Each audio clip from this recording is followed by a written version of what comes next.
तो इस एपिसोड की शुरुआत वहीं से होती है जहां पिछला एपिसोड खत्म हुआ था। एम्परर किनेस चौंका पड़ा होता है कि क्या एक नई भविष्यवाणी। इतने में सीनियर प्रीस्ट कहते हैं, जी हाँ, ये उतना क्लियर भी नहीं है, इसीलिए हम ये आपके पास ही ले आए। इसी के साथ वहाँ पर एक स्क्रॉल लाया जाता है जिसे जब एम्परर पढ़ता है तो उस पर लिखा होता है, होली आइटम मेरी बेटी को दे दो। होली आइटम के बारे में सुन एम्परर किनेस और भी ज्यादा चौंक जाता है कि क्या, अरे हाँ, हमारी रिसर्च के अनुसार 100 साल पहले जिस होली आइटम के बारे में भविष्यवाणी की गई थी वो हमारे एम्पायर को पतन होने से बचाएगा, लेकिन वो अचानक गायब हो गया है। इसी के साथ वो मन ही मन कहता है, क्या कोई सेंटेस है, यानी कि संत, जो कि हमारे इस एम्पायर को टूटने से रोक सकेगी। मुझे आज भी याद है वो भविष्यवाणी जिसमें कहा गया था कि जब भेड़ियों की आंखों से नीली रोशनी निकलने लगेगी तब मेरी बेटी, जिसके पास स्टेबिलिटी यानी स्थिरता की पावर्स है, वो जेडिया को फिर से पुनः स्थिर करने में मदद करेगी। गॉड की कृपा से सब कुछ अपने सही जगह पर वापस चला जाएगा। और उस समय तो केवल एक ही चीज थी जो अस्थिर थी, और वो था डिवाइन पावर्स के कारण मेरा खुद का शरीर। इसीलिए मैंने सोचा कि वो भविष्यवाणी मेरे बारे में ही बात कर रही है। लेकिन अगर मैं इसे इस रूप में समझूं कि एम्पायर खतरे के कारण अनस्टेबल हो रहा है, तो क्या इसका मतलब ये होगा कि मैंने गलत अर्थ लगाया था? तो क्या इसीलिए गॉड की बेटी यानी कि हमारी मिया, जो कि सेंटेस है यानी संत, वो टेम्पल से भाग गई क्योंकि उसे एम्पायर के पतन को रोकने के लिए ऑर्डर मिला था। मुझे उससे खुद इस बारे में बात करनी होगी। इतने में वीए को भागते हुए आता है और कहता है, योर हाइनेस, ड्यूक एंटिया ने सगाई की घोषणा भेजी है। एम्परर भी चौंक जाता है कि क्या सगाई, वो भी अचानक? वीए को कहता है, जी हाँ, जिस इंसान से उनकी सगाई हो रही है वो है गॉड की बेटी मिया। इधर हम देखते हैं मिया को जो कि तैयार हो रही होती है। इतने में रीता वहाँ पर आते हुए कहती है, मिस, क्या आज आप बाहर घूमने जा रही हैं? मिया कहती है, हाँ, मैंने आज ड्यूक के साथ बाहर जाने का प्लान बनाया था। मैं दोपहर के खाने से पहले ही आ जाऊंगी। रीता कहती है, क्या आप दोनों एक साथ बाहर घूमने जा रहे हैं, यानी कि आप लोग डेट पर जा रहे हैं? इतना सुनना ही था कि मिया शर्मा जाती है और कहती है, क्या एक डेट? रीता हंसते हुए कहती है, हाँ, आप तो जानती ही हैं, आमतौर पर वो अपने काम में ही बिजी रहते हैं, इनफैक्ट काम ही करते रहते हैं, लेकिन इस बार वो आपके साथ बाहर घूमने जा रहे हैं। ये तो क्लियर है कि ये एक डेट है। मिया शर्माते हुए कहती है, अरे नहीं नहीं, ये कोई डेट नहीं है, मैं वादा कर रही हूँ, ऐसा कुछ भी नहीं है। बस कुछ ऐसी चीजें हैं जिन्हें हम सभी को खरीदना है, इसलिए बस हम साथ साथ जा रहे हैं। साथ ही उसके माइंड में चल रहा होता है कि राखा के साथ डेट, ये तो बड़ा बेतुका है। रीता कहती है, हाँ हाँ, मैं समझ गई, ठीक है,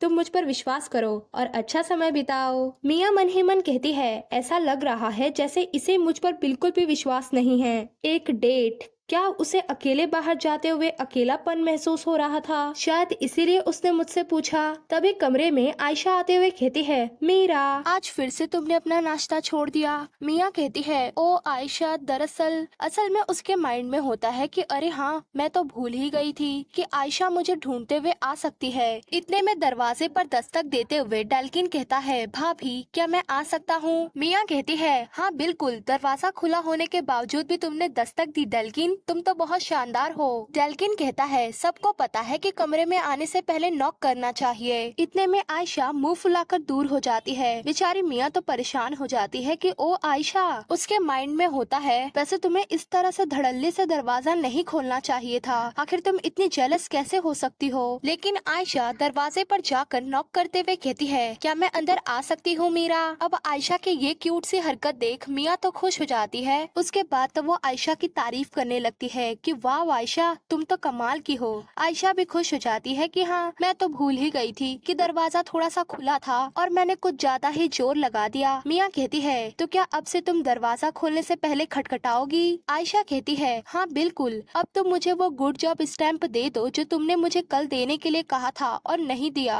मिया कहती है, हाँ सही है, लाओ तुम्हारा पेपर। पेपर को देखते हुए मिया कहती है, अरे इसमें क्या लिखा है? डेल्किन पढ़ते हुए कहता है, जिस दिन मैंने डेल्किन की माफी एक्सेप्ट की और जिस दिन मैंने राखा से दूरी। इतने में आयशा चिल्लाकर पेपर छीन लेती है कि इसे मत देखो, ये सीक्रेट है। मिया मन ही मन कहती है क्या आयशा ने हर बार जब जब उसे गुड जॉब स्टैम्प मिला तो उसके पीछे का रीजन भी लिखा है। खैर मिया कहती है आयशा जरा मेरे पास तो आओ, मुझे तुम्हें किस करना है। आयशा तो खुश हो जाती है कि हाँ ठीक है। मिया के माइंड में होता है कि अरे वाह ये प्यारी लड़की, क्या सच में मैं इससे नफरत कर सकती हूँ? ऐसा हो ही नहीं सकता, ये कितनी क्यूट है। आयशा तो कह रही होती है कि रुको जरा, गुदगुदी हो रही है। इतने में वहाँ पर राखा आते हुए कहता है क्या कर रही हो तुम दोनों? इतना सुनना ही था कि डेल्किन आयशा को पकड़ के पीछे कर लेता है और कहता है राखा मैं आयशा को पकड़ा हुआ हूँ और इसे वापस ले जाऊंगा, तो जल्दी करो और अपनी डेट के लिए निकलो। ये सुन मिया तो शर्मा जाती है और मन ही मन कहती है क्या ये मुझे लेने आया है? राखा कहता है ठीक है डेल्किन, हम जल्द ही आएंगे। इसी के साथ मिया भी कहती है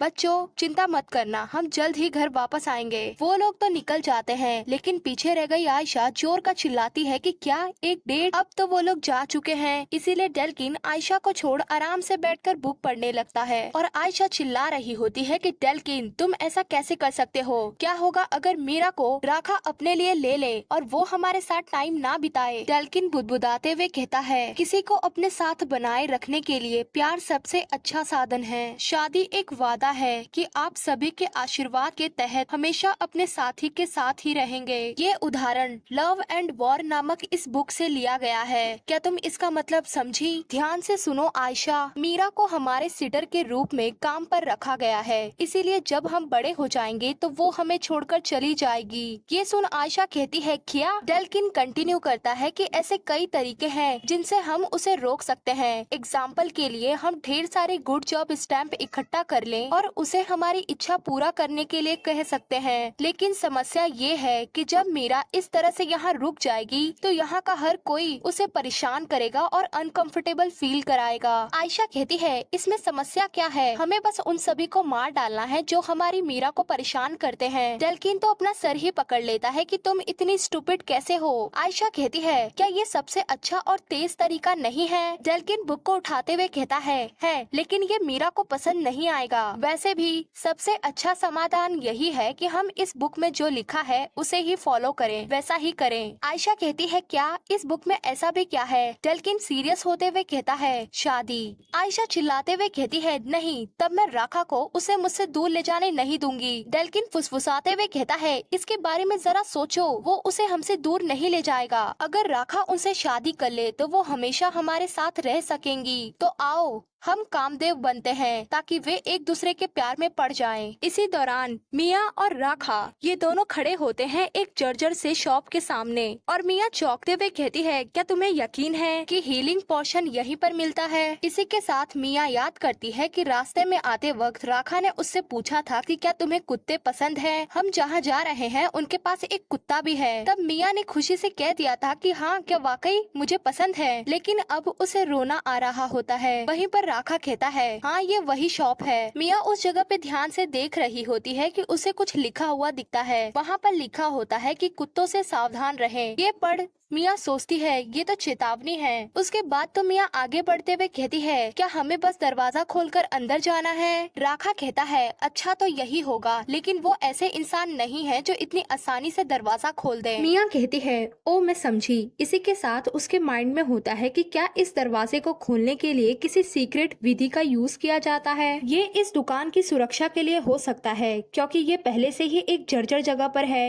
लेकिन राखा तो अपना पैर ही उठा लेता है और चिल्लाते हुए कहता है हमें तो बस इसे तोड़ना है। इतने में अंदर से एक आदमी चिल्लाते हुए कहता है क्या दरवाजा तोड़ना है? वो आदमी दरवाजा खोल देता है और गुस्से से चिल्लाते हुए कहता है अरे क्या तुम पागल हो गए हो? लेकिन जब वो राखा को देख लेता है तो कहता है आखिर क्यों तुम हर बार यहाँ आते समय ही दरवाजा तोड़ने की कोशिश करने लगते हो, जबकि हमारे पास तो पासवर्ड है ना? राखा कहता है मुझे पासवर्ड नहीं पसंद। वो बंदा कहता है तुम्हें बस इतना ही करना है कि चिल्लाना है, ओपन से समी। लेकिन जब वो राखा को घूरते हुए देखता है तो कहता है अच्छा मुझे माफ कर दो, मैं चुप हो जाऊंगा। मिया ये सब देखते हुए हंस रही होती है कि तभी उस बंदे की नजर भी मिया पर जाती है। उसके बाद तो वो कहता है, आपसे मिलकर खुशी हुई यंग लेडी, मेरा नाम है फेलियर मिकिया, मैं राखा का पुराना दोस्त हूँ। राखा कहता है, तुम्हें इसका नाम याद रखने की जरूरत नहीं है, तुम बस इसे एक कुत्ते की तरह सोचो। मिया कहती है, क्या एक कुत्ता? तभी मिकिया के सर पे कान भी निकल आते हैं और उसकी एक पूंछ भी आ जाती है और वो आंख मारते हुए कहता है, ऐसा इसलिए है क्योंकि मैं एक वेयर डॉग हूँ। क्या मैं तुम्हें डरावना या गंदा लगता हूँ? मिया कहती है, ओ तुम कितने क्यूट हो, क्या मैं तुम्हें एक बार सहला सकती हूँ? मिकिया तो अपना सर ही झुका लेता है कि हाँ बिल्कुल। साथ ही वो एक शरारती मुस्कान देते हुए कहता है, क्या ये तुम्हारे लिए सम्मान की बात नहीं होगी? इतने में राखा उसे झपटते हुए कहता है, तुम्हारी हिम्मत कैसे हुई उस पर अपने डोरे डालने की? मिया तो चौकी पड़ी होती है और मिकिया रोते हुए कहता है,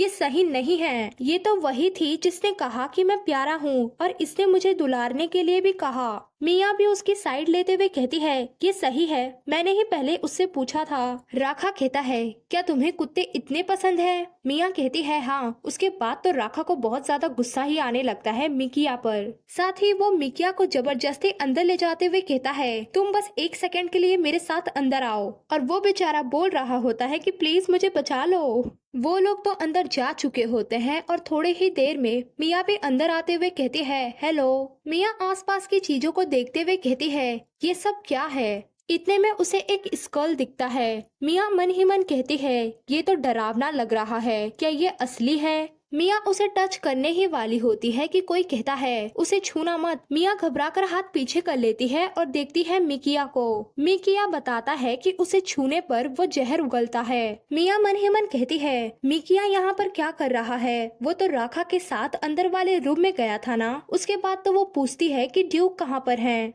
मिकिया कहता है, मेरा असिस्टेंट उसके साथ है और मुझे ये भी पता चला कि वो शाकिर का फूल भी नहीं लाया। मिया कहती है, तो क्या वो अक्सर यहाँ पर शाकिर के फूल लेकर आता है? मिकिया कहता है, हाँ, यहाँ केवल मैं और इंपीरियल पैलेस में भी कोई व्यक्ति है जो फूल को मेडिसिन में बदल सकता है। मिया कहती है, अच्छा, तो तुम जिस चीज को अभी छू रहे हो वो भी खतरनाक है ना? मिकिया कहता है, हाँ, बस किसी भी चीज को मत छूना, ये तुम्हारे भलाई के लिए है। मिया मन ही मन कहती है, शायद ये कोई मेडिसिन की दुकान नहीं बल्कि मौत की दुकान है। मिकिया कहता है, खैर मैं तुमसे कुछ कहना चाहता था, क्या मैं कह सकता हूँ? मिया कहती है, हाँ बोलो। मिकिया मिया के क्लोज आ जाता है और उसके बालों को पकड़ते हुए कहता है, कोई गलतफहमी मत पालना, मेरा इससे कोई मतलब नहीं है, मैं बस कुछ जांचना चाहता हूँ, तुम आम लोगों से अलग लगती हो।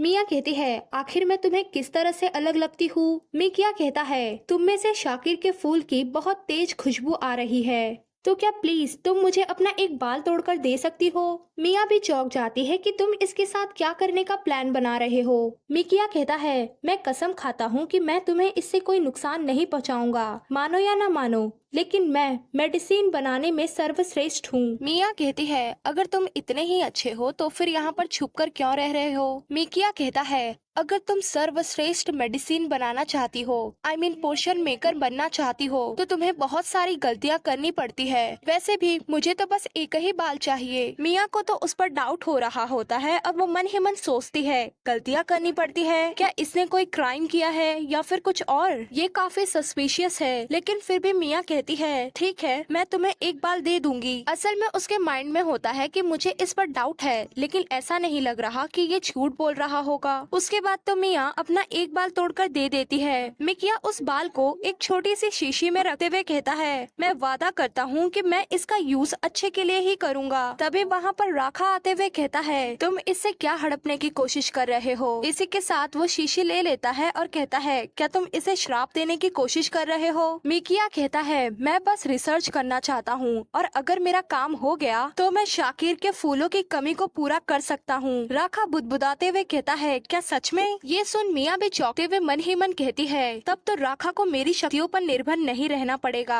अगर मैं नहीं चाहती कि 4 महीने बाद जब मैं यहाँ से भाग जाऊंगी तब राखा मुझ पर गुस्सा होए या फिर ऑब्सेस होए, तो मुझे शाकिर के फूल की जरूरत पड़ेगी। उसके बाद तो मिया खुशी से कहती है, चलो मिकिया पर भरोसा करते हैं। और मिकिया, क्या तुम्हें और भी बाल चाहिए? मिकिया कहता है ये तो हैरानी की बात है, लेकिन इतने में राखा उसे धमकाते हुए कहता है इससे पहले कि तुम इससे कुछ और मांगो, पहले इस पर अपना रिसर्च करके देख लो। मिकिया वो शीशी रखते हुए कहता है तो क्या तुम्हें वो सारे हीलिंग पोर्शन मिल चुके हैं? राखा कहता है मैंने उसे बताया है कि कुछ को छोड़कर बाकी सभी मेरे घर भिजवा दिए जाएं। वैसे तुम चुपके से वहाँ से बाहर कैसे निकल आए और तुम यहाँ पर क्या कर रहे हो?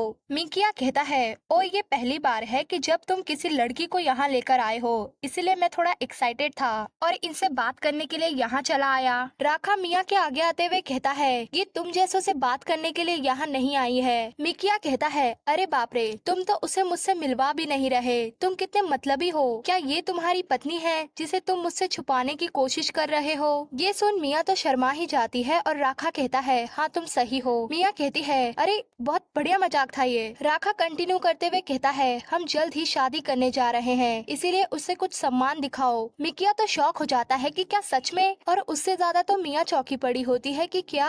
उसके बाद तो मिया कहती है नहीं नहीं, मैं सिर्फ एंटिया हाउस में एक बेबी सिटर के रूप में काम कर रही हूँ। और राखा कहता है ये तो ऑफिशियली तौर पर अनाउंस कर दिया गया है, लेकिन हम असल में शादी करने जा रहे हैं। मिया ब्लश करते हुए कहती है हम असल में अजनबी हैं। राखा कहता है हाँ, लेकिन अब हमने एक एंगेजमेंट कॉन्ट्रैक्ट पर साइन किया है, इसीलिए हम जल्द ही शादीशुदा होने वाले हैं। मिया तो अपना सर ही पकड़ लेती है कि ओ ये श्रापित सगाई, मैंने तो उस कॉन्ट्रैक्ट पर साइन सिर्फ इसलिए किया था ताकि किनेस मुझे वापस टेम्पल ना ले जा सके। तभी मिकिया कहता है राखा क्या मैं तुमसे कुछ बात कर सकता हूँ? उसके बाद तो वो दोनों ही दूसरे कमरे में आ जाते हैं और मिकिया कहता है शादी? क्या तुम सच में शादी करने जा रहे हो? राखा कहता है क्या तुमने सुना नहीं जब मैंने पिछली बार कहा? क्या तुमने अपने सुनने की क्षमता खो दी है? मिकिया कहता है काश कि मैंने अपने सुनने की क्षमता खो दी होती। राखा कहता है तुम क्या बकवास कर रहे हो, मैं उसे किसी भी कीमत पर जीतने का प्लान बना रहा हूँ। मिकिया कहता है लेकिन क्यों? राखा कहता है क्योंकि मैं चाहता हूँ कि वो हमेशा मेरे साथ रहे।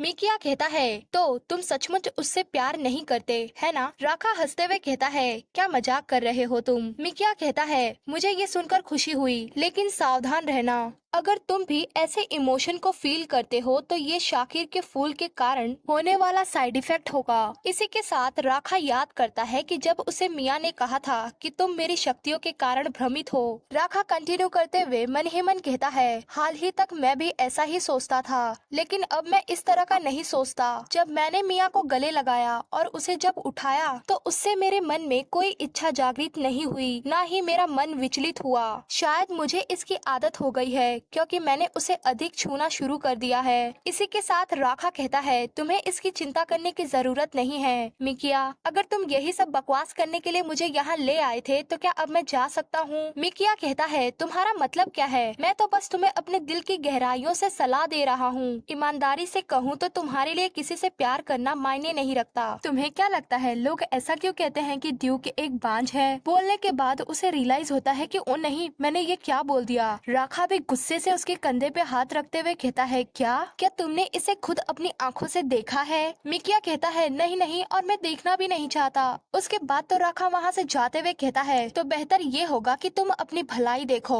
और तुम्हारी भलाई इसी में है कि तुम अपना मुंह बंद रखो। अब मैं मिया के पास जा रहा हूँ, मिया मेरा इंतजार कर रही होगी। मिकिया कहता है रुको, मेरा काम अभी खत्म नहीं हुआ। ये उस लड़की के बारे में नहीं है, बस इतना है कि मेरा स्टॉक खत्म हो गया है, इसीलिए मैं उत्तर के जंगल में शाकिर का पोर्शन भेजने में असमर्थ हूँ। राखा इतना सुन रुक जाता है और कहता है तो फिर तुम्हें इसे भेजने में कितना समय लगेगा? मिकिया कहता है लगभग 2 दिन। इसी के साथ वो मन ही मन कहता है राखा ने मुझसे कहा कि मैं उन्हें उत्तर दिशा में जो जंगल है उसमें स्थित राखा के विला पर भेज दूँ, लेकिन उसने मुझे ये नहीं बताया कि वहाँ पर क्यों, इसीलिए मैं ये सब बिना जाने कर रहा हूँ। राखा कहता है क्या तुम्हारे पास इसके अलावा और कोई स्टॉक नहीं है? मिकिया कहता है हाँ है, लेकिन ये सिर्फ तुम्हारे लिए है। राखा कहता है तो इसे भी भेज देना, और मैं तुम्हें वो सारा सपोर्ट दूंगा जिसकी तुम्हें जरूरत है, इसीलिए शाकिर के फूल का विकल्प ढूंढने को प्राथमिकता दो। ये सब सुन मिकिया मन ही मन कहता है आखिर ये सब राखा किसके लिए कर रहा है? हाल ही में मैं भी तो उस जंगल वाले विला पर गया था, वहाँ तो मैंने पैलेस के नाइट्स के अलावा किसी और को नहीं देखा। मुझे उस जंगल में एक आकर्षक प्राणी मिला है, लेकिन क्या मेरे लिए ये बताना ठीक होगा कि मैंने इसे कैद कर लिया है?